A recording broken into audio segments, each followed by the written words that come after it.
Creating an airway bill. So an airway bill is an official document used in air cargo that acts as a contract between the shipper and the airline and as a receipt for the goods.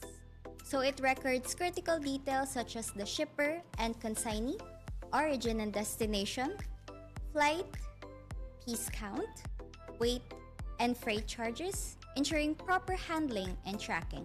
So the airway bill number is a unique identifier that allows shippers and recipients to trace the shipment from pickup to delivery. So in short, the airway bill ensures secure, efficient, and traceable air transport from sender to recipient. So for FedEx, once an airway bill is created online, it will generate a tracking number. And the printed label must be secured on the package.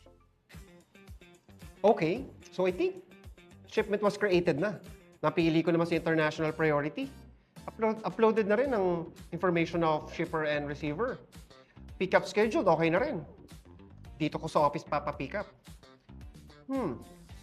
Next is clearance. Baka may kailangan pa akong isubmit. Sir, okay na po yung invoice and packing list. Thank you for shipping with FedEx. Share ko lang din, we can also process your export permits on your behalf. So mga permits na to includes NTC, OMB, B4, BPI, and even FDA prior notice. Oh, okay. Noted. Thank you for informing me. Buti na lang, I prepared these documents ahead of time. Ayoko talaga nang naiipit sa customs. Tama po yan, sir. Agree. Just to share rin po sa inyo, meron po kaming in-house composite team based sa Clark Gateway Facility, supporting 24/7 operations. Oh, does that include weekends and holidays? Yes, sir. Oh. Including weekends and holidays. Actually, yung Clark Gateway is one of the most advanced hubs in the region.